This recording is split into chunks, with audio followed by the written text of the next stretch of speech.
Assalamualaikum warahmatullahi wabarakatuh. Selamat pagi anak-anak. Gimana kabar kalian? Baik semuanya?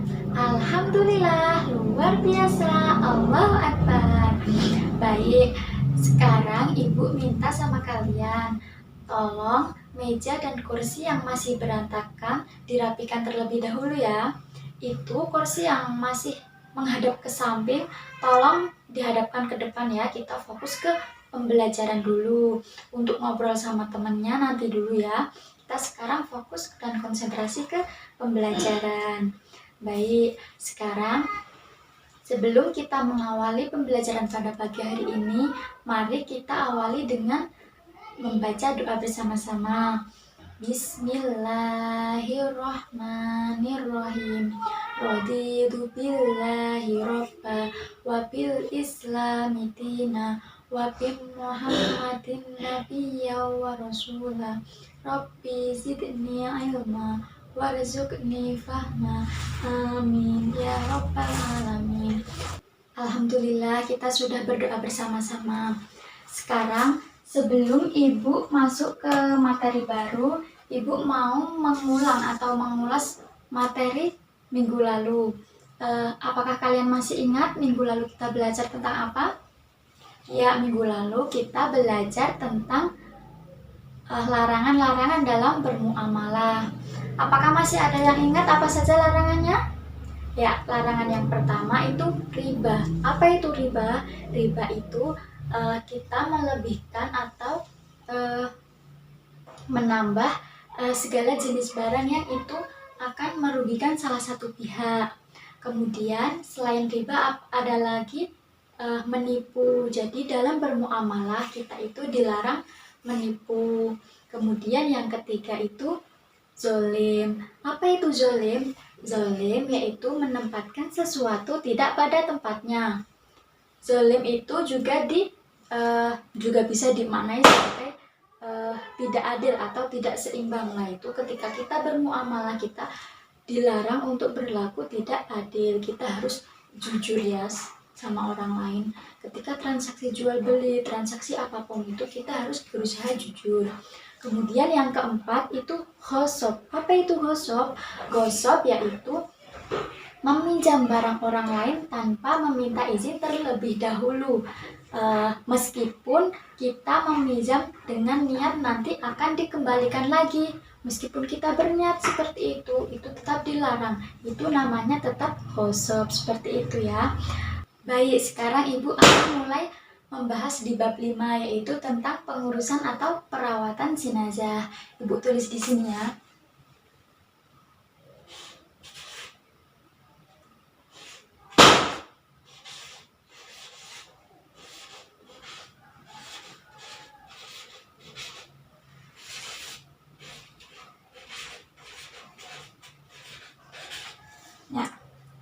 Jadi kita sebagai seorang muslim yang masih hidup, kita memiliki tuntutan atau memiliki kewajiban terhadap orang yang sudah meninggal, yaitu meliputi satu, yaitu memandikan jenazah. Yang kedua apa? Yang kedua yaitu mengkafani jenazah.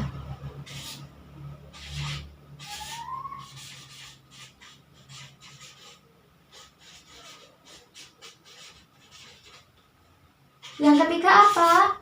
Yang ketiga yaitu apa? Ayo, menyolatkan jenazah.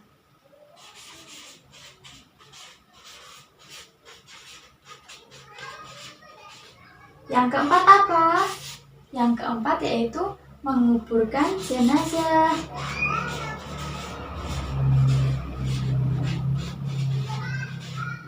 Ya, jadi kita sebagai sesama muslim itu memiliki kewajiban 4 ini. Kita manusia sebagai makhluk hidup yang tinggal di bumi, tentu kita akan merasakan atau mengalami kematian.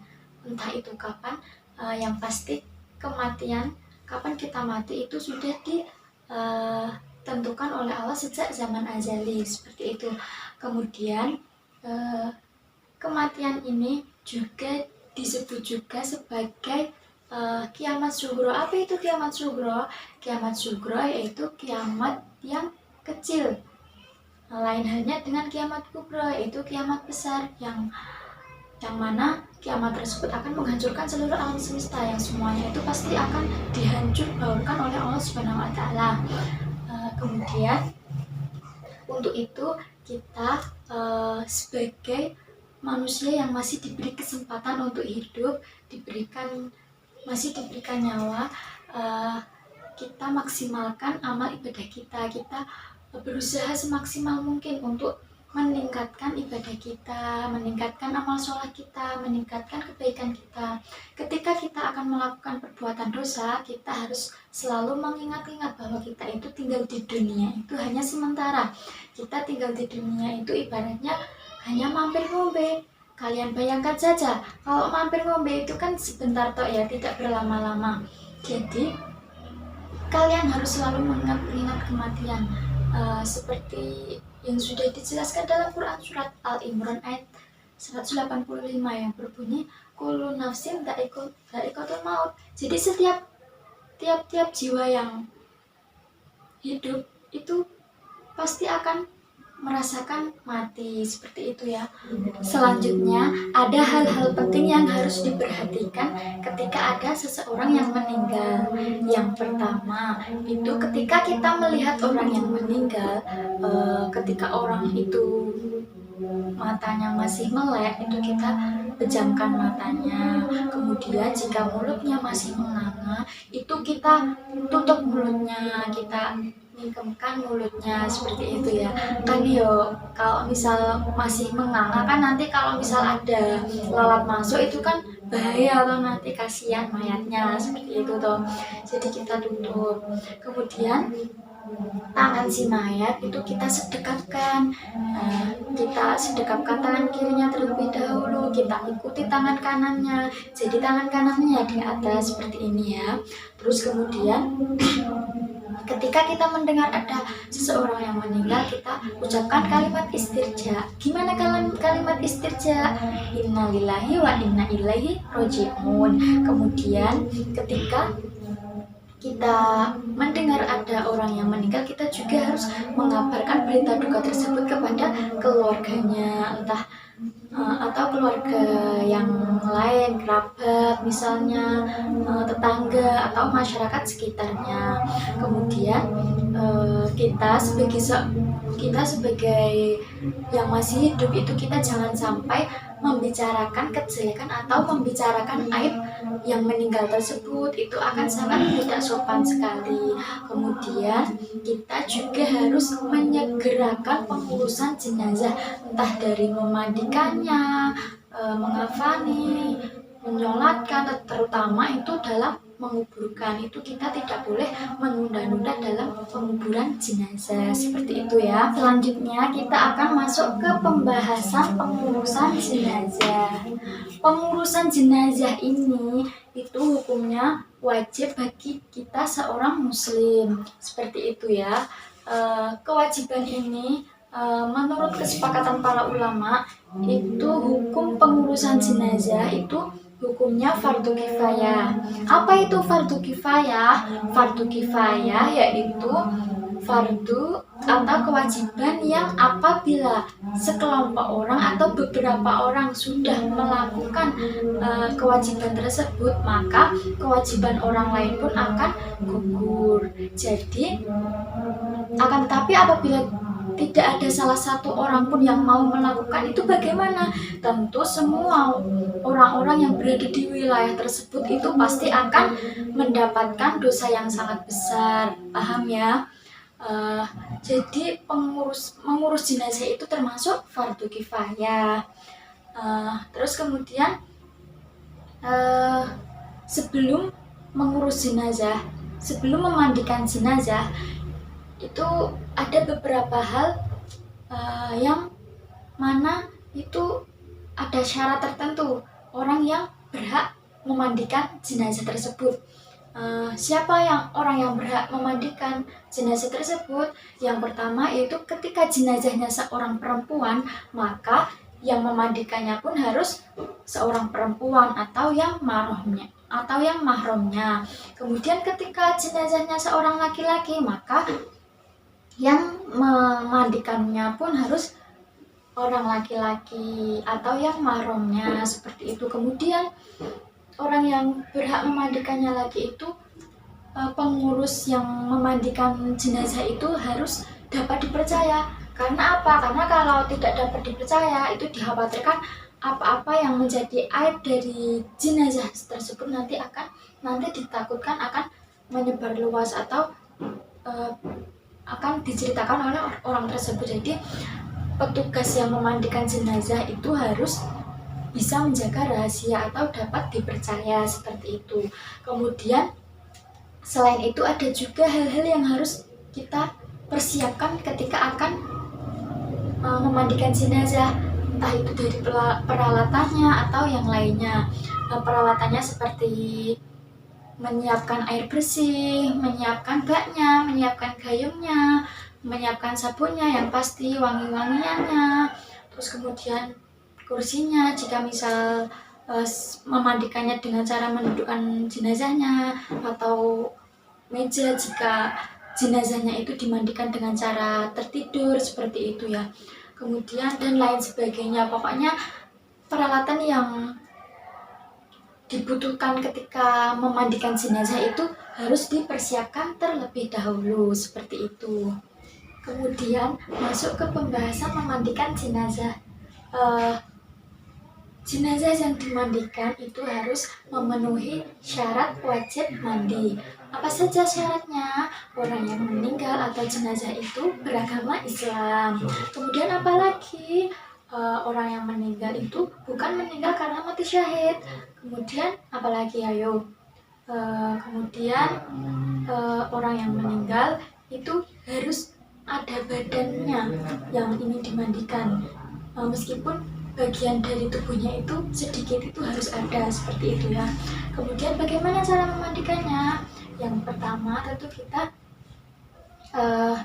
ganti kain penutup jenazah. Kan kita misal jenazahnya sudah siap untuk dimandikan, sudah diletakkan di meja, sudah dibaringkan di meja, kemudian kan itu dalam keadaan tertutup ya, sudah ditutup auratnya, kemudian kita ganti. Kita ganti kainnya untuk menutup aurat tersebut. Kita tutup bagian aurat utamanya, kita tutup, terus kemudian pelan-pelan kita siram air bersih, kita istinjakan si mayat itu, kemudian kita tuangin air lagi gitu ya, kita bersihkan terus. Sekiranya di lekukan yang ada kotorannya itu dibersihkan. Kemudian kepalanya itu jangan lupa agak ditinggikan gitu ya, agar airnya itu tidak mengenai kepala, seperti itu. Kemudian jangan lupa perutnya itu perlahan-lahan itu ditekan agar jika masih ada kotoran yang mau keluar itu bisa keluar. Kemudian kalau ada kotoran yang keluar kita sucikan lagi, seperti itu, kita bersihkan lagi. Nah setelah itu kita wudhukan si mayat tersebut. Kemudian wudhunya itu seperti halnya orang yang masih hidup itu, kita wudhukan dibasuh mukanya 3 kali, tangannya, kemudian ini kepala bagian kepalanya, telinganya, kakinya, pokoknya seperti orang yang wudhu pada umumnya, seperti itu. Kemudian jangan lupa sambil nyiram itu membaca niatnya ya. Kemudian setelah sekiranya sudah bersih itu disiram air lagi kan. Oh iya, jangan lupa tadi itu mayatnya disabun yang bersih ya, disabun.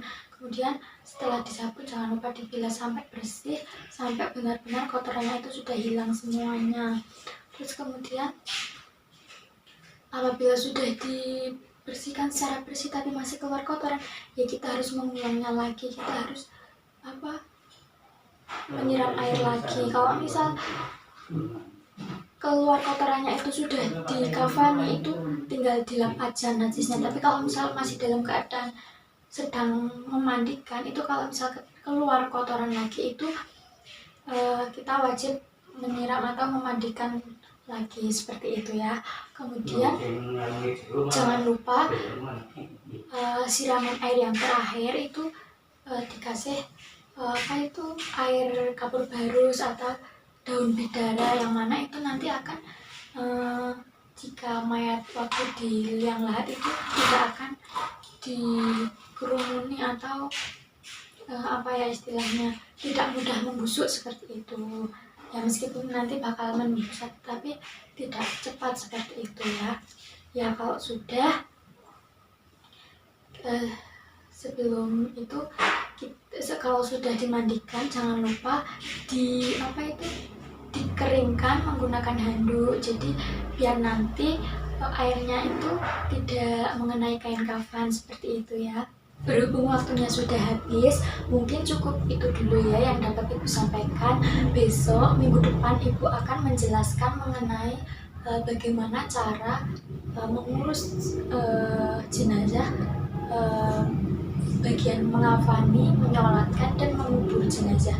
Jadi nanti Ibu minta ketika pelajaran Ibu besok minggu depan, Ibu minta kalian langsung saja masuk ke ruang lab ya, lab agama.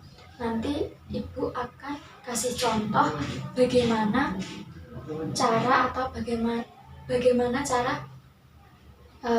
mengafani, menyolatkan, dan mengubur jenazah. Jadi nanti Ibu akan kasih lihat gimana prakteknya. Nanti Ibu praktekkan.